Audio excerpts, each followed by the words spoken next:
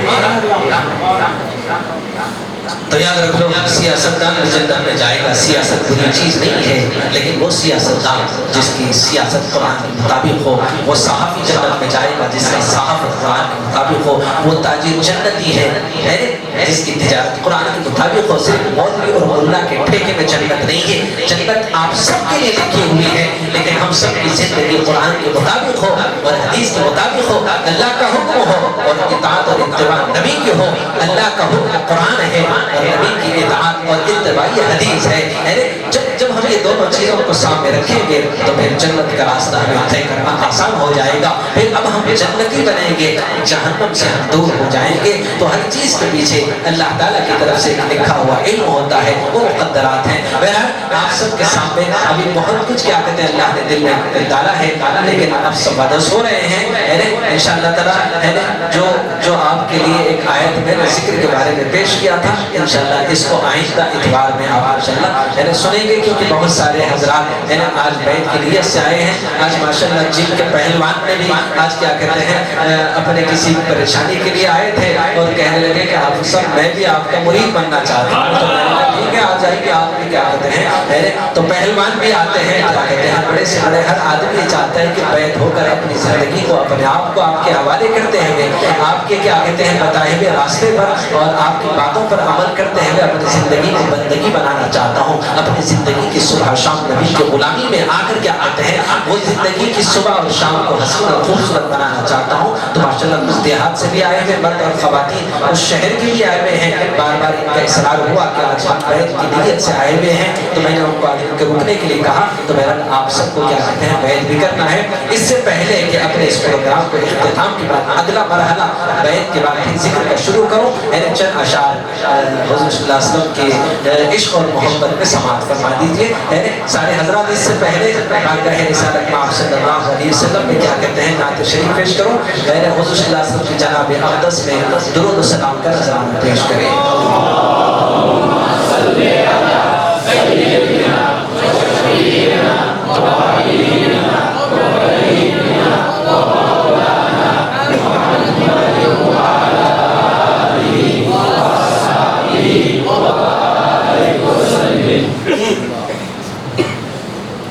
کبھی کبھی خوابوں میں بھی یہ نعت پڑھتے رہتا ہوں اور کبھی چلتے چلتے بس یہی اشعار گنگناتے رہتا ہے جب بھی میں نے حضور صلی اللہ علیہ وسلم کی جناب اقدس میں روضہ اقدس کے پاس حاضری دی میں نے یہی نعت کیا کہتے ہیں حضور کو سنائی تو وہی اشعار بار بار سنتا ہوں بتاؤ جب دل میں عشق رسول آ جاتا ہے حضور کی محبتوں میں جب ہم ڈوب جاتے ہیں تو پھر ایک ہی بات بار بار سنیں گے تو اور مزہ آئے گا جیسے جبرائیل نے جب کہا سبحان ذی الملک والملکوت اللہ کی حمد اور اللہ کی بڑائی اور اللہ کی کبریائی جب جبرائیل نے بیان کیا تو ابراہیم عشق اور محبت کو چھوڑنے لگے اور کہیں کہ بار بار سناتے رہو مجھے مزہ آ رہا ہے تجھ پر سب گھر بار خان ہے آباد رہے سب خوشیوں کو آگ لگا دو غم سے تیرے دل شاد رہے سب کو نظر سے اب تیری رات میں تجھ سے فقط فریاد رہے جب آپ کیا کہتے ہیں نعت خواہوں کے زبانوں سے جب آپ کیا کہتے ہیں نعت سنتے ہیں اگر جیب میں کچھ نہ ہو کچھ نہ لوٹا سکے کم سے کم زبان سے الحمدللہ سبحان اللہ تو لوٹاتے رہو کم سے کم آپ کا وہ سبحان اللہ الحمدللہ کہہ دینا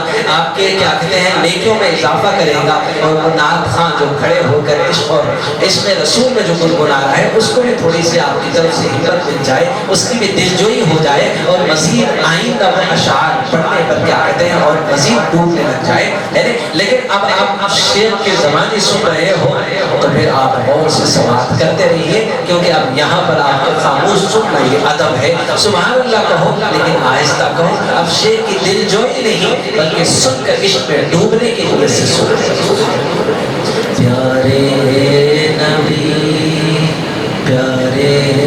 نبی کے عشق میں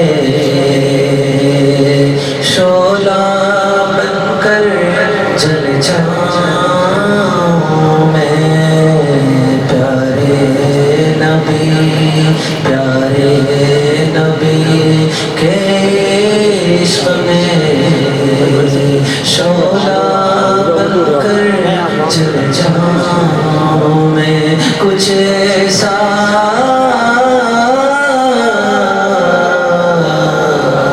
کر جاؤں میں سینے میں میرے ان کی محبت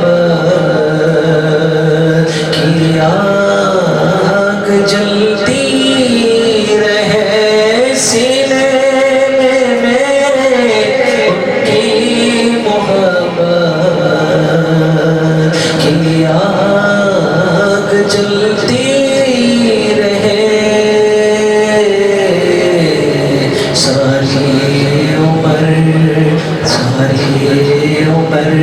اسی آگ میں شمع بن کر پگھل جاؤں میں ساری عمر آپ سب کے جذبات اور احساسات کی ترجمانی کر رہا ہوں یہ ہاتھ صرف میرا نہیں آپ سب کا بھی یہی ہوگا وہ میری خاطر تڑپے ہیں کتنے جھیلے وہ میری خاطر تڑپے ہیں کتنے جھیلے ہیں کتنے ستم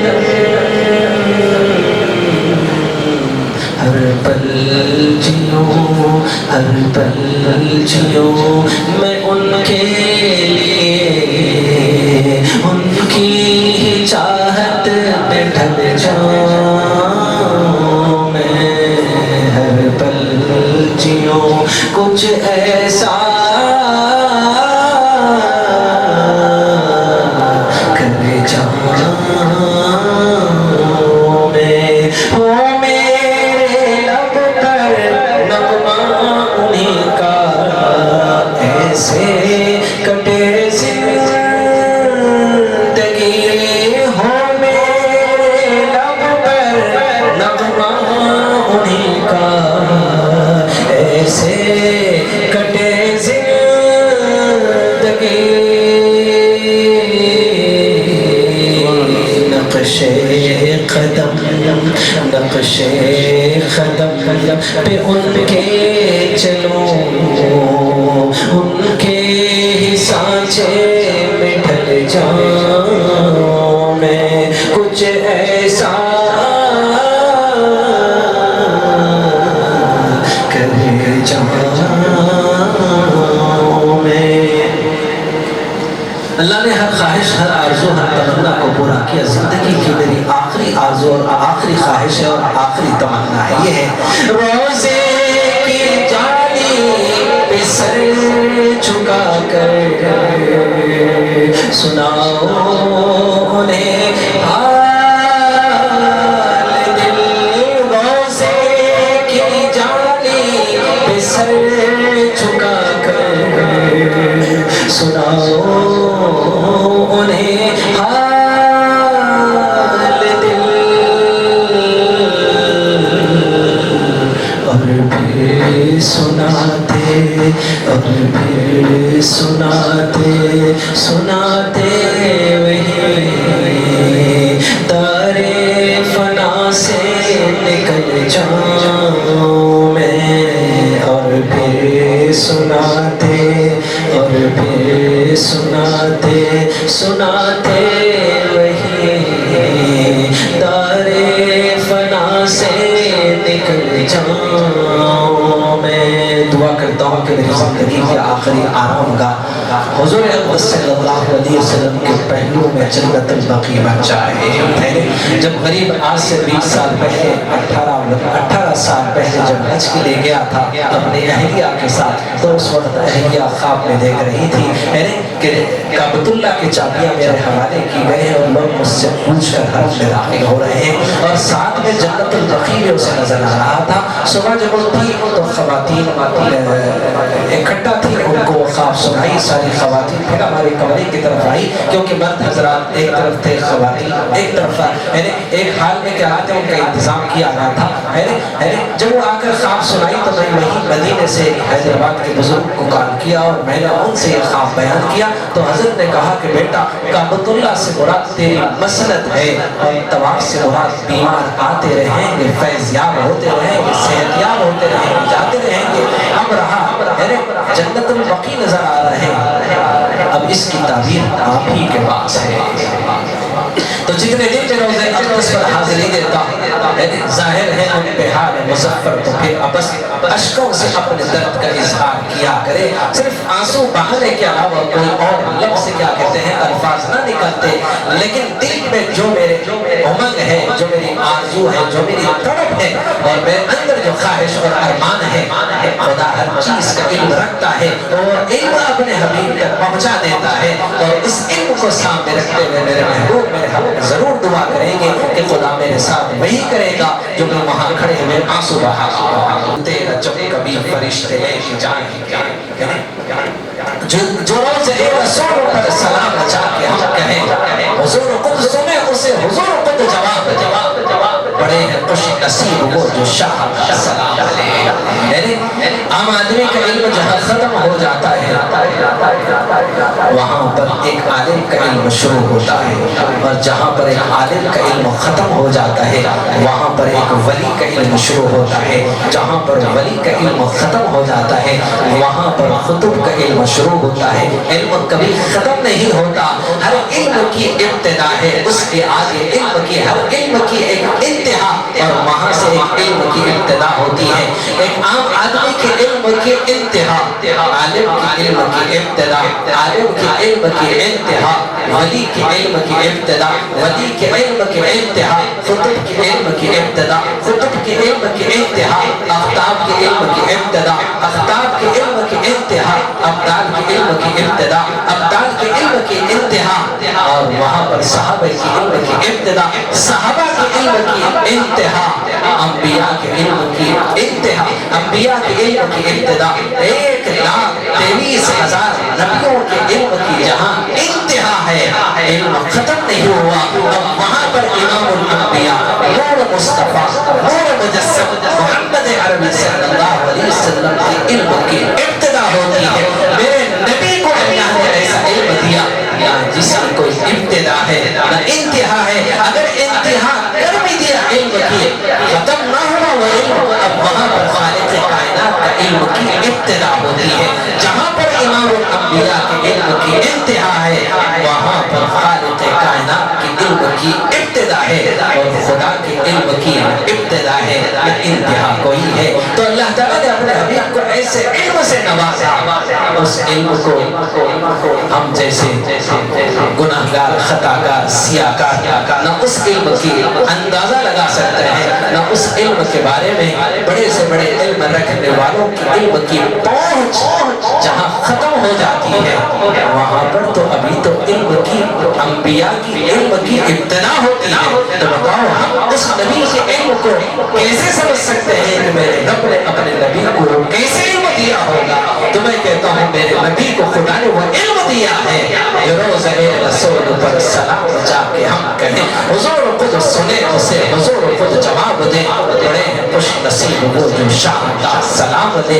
ظاہر ہے بہار مظفر تو پھر ابس اشکوں سے اپنے درد کا اظہار کیا کرے، لب ہلائے کہیں بے ادبی نہ ہو جائے، اور ساری زندگی کے اعمال کو اکارت نہ کر دیا جائے. بہتر یہ ہے کہ وہاں آنسو ہی بہائے، ندامت کے ساتھ کھڑے ہو جائے، شرمندگی کے ساتھ کھڑے ہو جائے، اپنے گناہوں کو تصور ملاتے ہوئے توبہ و استغفار کرتے رہے. میرے رب نے کہا جو آپ کے جناب میں آ کر اپنے خطاؤں کا اقرار کرتے، ندامت کے آنسو بہا کر توبہ کرتا ہے، اے میرے حبیب اگر آپ انہیں معاف کرتے ہیں، یاد رکھ لو تم اپنے خدا کو بھی بڑا معاف کرنے والے پائیں گے. جیسے حضور کی حیات طیبہ میں صحابہ آ کر اپنی کیے کے خطاؤں اور اپنی غلطیوں پر ندامت اور شرمندگی کا اظہار کرتے، اور حضور اس کے بعد انہیں معاف کرتے.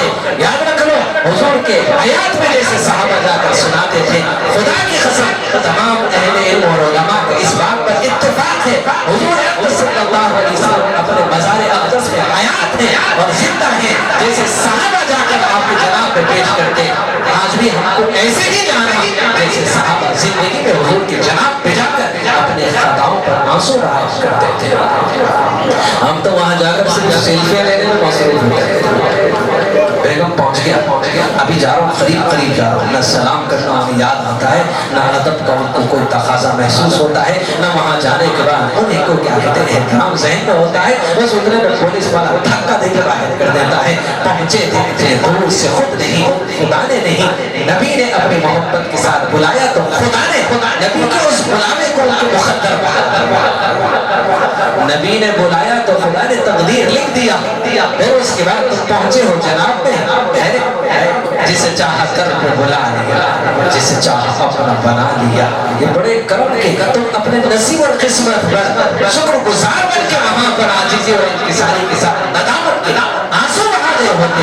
نہیں، تم جیسے یہاں سے گئے تھے وہاں جا کر بھی ویسے ہی رہے، اور واپس آ کر بھی تمہاری زندگی میں کوئی تبدیلی نہیں، تو سمجھ لو کہ تم نے خدا کی اس نعمت کی ناقدری کی اور واپس آئے تو ناشکری کی سزا تم ساری زندگی بھگتتے رہو گے، جب تک کہ تم پھر دوبارہ ندامت کے ساتھ توبہ کر کے پھر دوبارہ جناب اقدس میں حاضری دے کر کیا کہتے ہیں آپ اپنے اس عمل اور اپنی حرکتوں کی تلافی نہ کرے، خدا اس وقت تک تمہیں معاف نہیں کرے گا. ہر موڑ پر غریب کی بھی زندگی کی آخری خواہش ہے اور ارمان ہے. لیکن چند دن پہلے میں خواب میں دیکھ رہا ہوں کہ وسیع قبرستان ہے، لاکھوں کی لیٹیں لگے ہیں، خمخمے لگے ہیں، لاکھوں کی تعداد میں لوگ اس قبر کی جانب جا رہے ہیں تو میں نے سوچا کہ آخر کون سے حضرت کی قبر ہے کہ لاکھوں کا مجمع اسی مزار کی طرف جا رہا ہے فاتحہ پڑھنے کے لیے. میں نے کہا چلو اپن بھی حضرت کے بارے میں تحقیق کر لیں گے, آخر دیکھیں گے کہ کون حضرت وہاں آرام کر رہے ہیں. غریب جب اس قبر کے قریب پہنچا تو تختی پر پڑا لکھا تھا حافظ عبد القادر قریشی. اتنے میں نہیں کھل گئی. خیر ساری چیزیں اللہ تعالیٰ کی طرف سے حکمت اور مصلحت ہوتی ہے.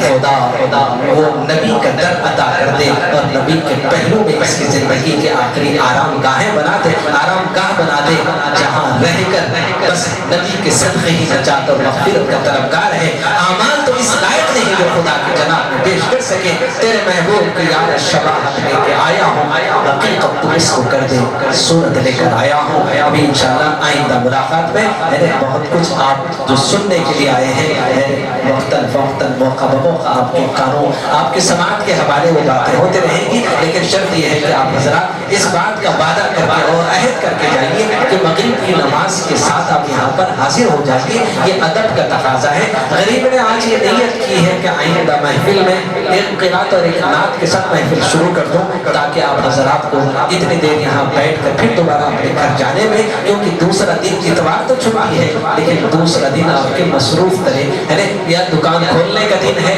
یا آفسوں کو جانے کا دن ہے. تو ایک چیز ذہن میں آئی, اتوار اس لیے رکھا کہ دن بھر آپ آرام کریں اور شام میں اپنے شیخ سے ملاقات کرتے ہوئے اپنے قلوب کو گرمائے, اپنے ایمان میں اضافہ کرے, اپنے یقین کے اندر پختگی پیدا ہو جائے. اور ہم نے ہفتے بھر میں جو کچھ کیا ہے اس واشنگ مشین میں اپنے قلوب کو ڈھال کر کیا کہتے ہیں دھو کر چلے جائے. بتاؤ ہفتے بھر میں ہم سارے کپڑوں کو دھوتے ہیں تو ہفتہ بھر ہمارے قلب کے اوپر جو دنیا کی گندگی سے یہ قلب آلودہ ہو گیا ہے اس کی صفائی کے لیے یہاں پر ہم لوگ پہنچتے ہیں. تو بہتر یہ ہے کہ یہ ادب ہے کہ مغرب کی نماز آپ لوگ یہاں پڑھ لیں.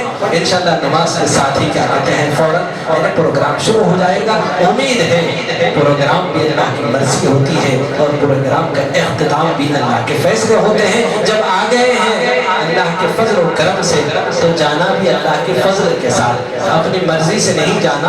تو غریب بھی اپنی مرضی سے نہیں, خدا کے فیصلے ہوتے ہیں, خدا کے لکھے ہوئے مقدرات ہوتے ہیں اور خدا جو کچھ امانتیں اس کے دل میں القاء کرتا ہے وہ آپ کے کانوں کے سماعت کے حوالے کرتا ہے. آپ سن کر کیا کہتے ہیں ایمان میں اضافہ محسوس کرتے ہیں اور غریب خود اپنی زبان سے نکلے ہوئے باتوں سے اپنے ایمان میں اپنے یقین میں کیا کہتے ہیں مضبوطی محسوس کرتا ہے. کیونکہ نہ اسے قربت کسی کی حاصل ہے, نہ اسے کسی کی صحبت حاصل ہے, نہ اس کے پاس کسی قسم کا علم ہے. یہ دل کی ہے آواز کہ میں کچھ بھی نہیں ہوں, اس پر ہے مجھے ناز کہ میں کچھ بھی نہیں ہوں. کچھ ہونا میرا ذلت و خالی کا سبب ہے, یہ ہے میرا احساس کہ میں کچھ بھی نہیں ہوں. آخر یہ سب کچھ کیا ہے میرے حال پہ نوازش, مجھ پہ کرم کی بارش, مجھے کیا سے کیا بنایا. یہ کرم نہیں تو کیا ہے, خدا مختار کل ہے, اختیار رکھتا ہے, بڑی قوت والا ہے, قدرت والا ہے, طاقت والا ہے اور خدا مرضی کا مالک ہے. جس سے جو چاہتا ہے وہ کام لیتا ہے. وَتُعِزُّ مَن تَشَاءُ وَتُذِلُّ مَن تَشَاءُ, عزت بھی اس کے ہاتھ ہے, ذلت بھی اس کے ہاتھ ہے, کامیابی بھی اس کے ہاتھ ہے, ناکامی بھی اس کے ہاتھ ہے. میرا عشق کمال بس اتنا ہے اے جگر, وہ مجھ پہ چھا گئے میں زمانے پہ چھا گیا. چلیے کپڑا لے کر آئیے بیٹھ کے. سبحان اللہ وبحمدہ, سبحانک اللہم وبحمدک, ونشہد ان لا الہ الا انت, نستغفرک.